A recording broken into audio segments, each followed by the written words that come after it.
خطرناک جو تمہارا دشمن ہے وہ منافق ہے. کیوں؟ یہ دیکھو مفسرین کی تفصیل.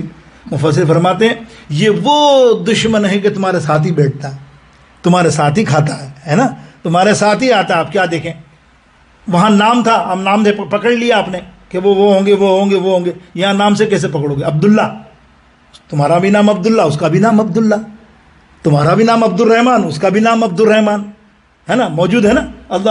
اب تم کیسے پہچانو گے؟ اچھا نہیں شاید ہم ان کے بیٹھنے اٹھنے سے، تمہاری محفل کے ذکر کی محفل میں وہ بھی آ کے بیٹھ جائیں گے، تم تو یہ سمجھو گے اپنا ہی ہے بھائی، مسلمان ہی ہے نا. ہاں تب بھی کچھ نہیں پہچان سکتے، ناموں سے نہیں پہچان سکتے، کاموں نہیں سے پہچان سکتے، اطوار سے نہیں پہچان سکتے. چلو کتاب سے پہچان لو. تم بھی قرآن شریف پڑھتے ہو، وہ بھی قرآن شریف پڑھتے ہیں، ہے کہ نہیں؟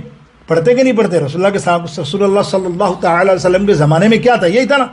اور چلو یار عبادت سے پہچانتے ہیں نا، یہاں تو پکڑا جائے نا، مسجد میں بیٹھتے، نماز پڑھتے، ٹھیک ہے، روزہ رکھتے تھے کہ نہیں، زکوٰۃ دیتے تھے کہ نہیں، حج کرتے تھے کہ نہیں، سب کرتے تھے. حتیٰ کہ حدیثوں میں آتا ہے، سیاہ کی حدیثوں کے اندر، صحیح حدیثوں میں ہے کہ مسجد کے اندر اگلی صف پہ صحابہ دوڑ کر آتے تھے، لیکن جب جا کے دیکھتے تھے تو یہ 5-6 جتنے ہوتے تھے آگے بیٹھے ہوتے تھے، سب سے آگے بیٹھے تھے نماز میں، سب سے آگے. دیکھ رہے ہیں آپ حلیہ، اور حضور علیہ السلام نے ایک حدیث میں تو حلیہ بتایا، اتنی داڑھی ہوگی لمبی کہ پیڑ سے نیچے جائے گی، سر بالکل گنجے، کالا سیاہ نشان ماتھے پہ ہوگا، 5 تلوار کے ٹخنے سے اوپر رکھنے کا حکم ہے، لیکن ٹخنے سے بھی اوپر گھٹنے کے اوپر، یعنی گھٹنے کے پاس ہوں گے، بالکل Naicker and just like near. وہ آپ دیکھتے ہیں ایسی پہچان کرائی ہے. یعنی ایک دفعہ ایسا ہوا، حضور علیہ السلام مال غنیمت بانٹ رہے تھے، ان کی پہچان تھی. مختصر ابھی تو میں کر رہا ہوں تعارف، میں کنگ کی تعارف کر رہا ہوں، پہلے چھوٹے کی سن لیں پھر کنگ کی آپ سننا، ان کا سردار جو ہے کون. تو وہ مال غنیمت بانٹے گئے تو کھڑا ہو گیا، وہ یہی حلیہ سیم، کہہ رہا رسول اللہ تم نے انصاف نہیں کیا مال دینے میں. حضور علیہ السلام کھڑے ہوئے، بولے تم مجھ سے کہتا، میں اللہ کا نبی ہوں، اللہ کے حکم سے چلتا ہوں، میں نے انصاف نہیں کیا مال بانٹنے میں، تو پھر میرے سے زیادہ کون ہے دنیا میں جو انصاف کرے گا. اور وہ غصے سے مڑ کے جب جانے لگا تو حضور علیہ السلام نے فرمایا دیکھ لو یہ یہی ہے، اور اسی کی نسل آتی رہے گی قیامت تک میری امتیوں کو ورگلانے کے لیے.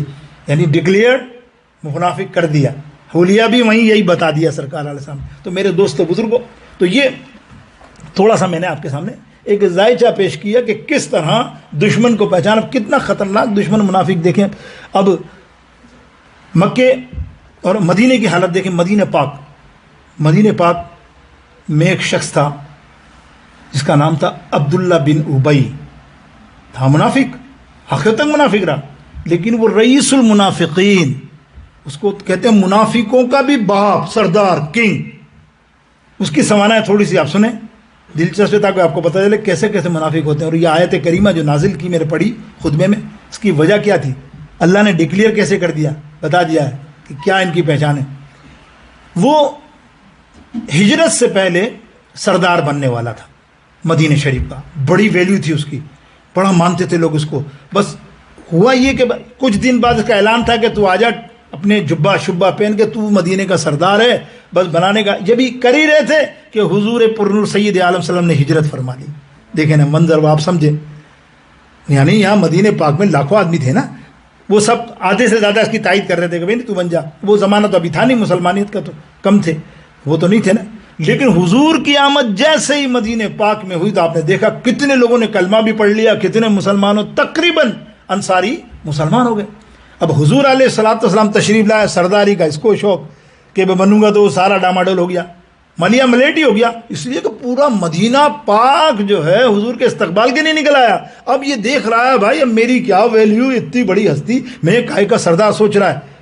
یعنی اب آپ بھی سوچیں کہ یہ سرداری، اس کی کیا ویلیو حضور کے آگے. حضور مدینہ پاک میں آ گئے تو اس سے بڑا سردار کون ہوگا. پھر وہاں جو ترانے اور حضور کا استقبال کیا سبحان اللہ. کہ کیا کہا حضور نے، کسی نے کہ اٹھو غم کے مارو ارے بے سہاروں. یعنی سب مدینہ گا رہا، یہ دیکھ بھی رہا ہوگا، اور کوئی کیا ترانے گا رہا ہوگا، کیا گا رہا حضور کی آمد پر کہ اٹھو غم کے مارو چلو بے سہاروں خبر یہ سناؤ حضور آ گئے ہیں، سب کہیے نا حضور آ گئے ہیں، حضور آ گئے ہیں، حضور چاروں طرف ترانے نعرے جوم، مطلب وہ منظر ہی کچھ اور تھا.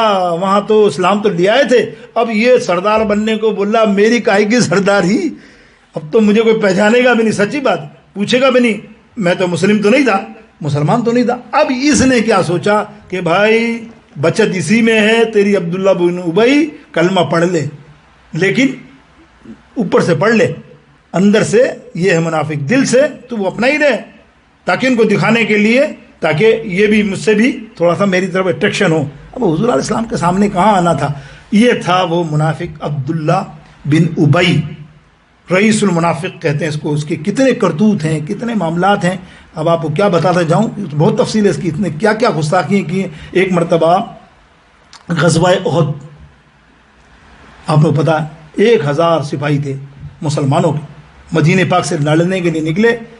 اس منافق نے 300 لوگوں کو ورگلایا کہ کس کے ساتھ جا رہے ہو، کیا جا رہا ہوں، بدتمیزی گستاخی نبی علیہ السلام کی، یہ اور 300 آدمی واپس لے گیا.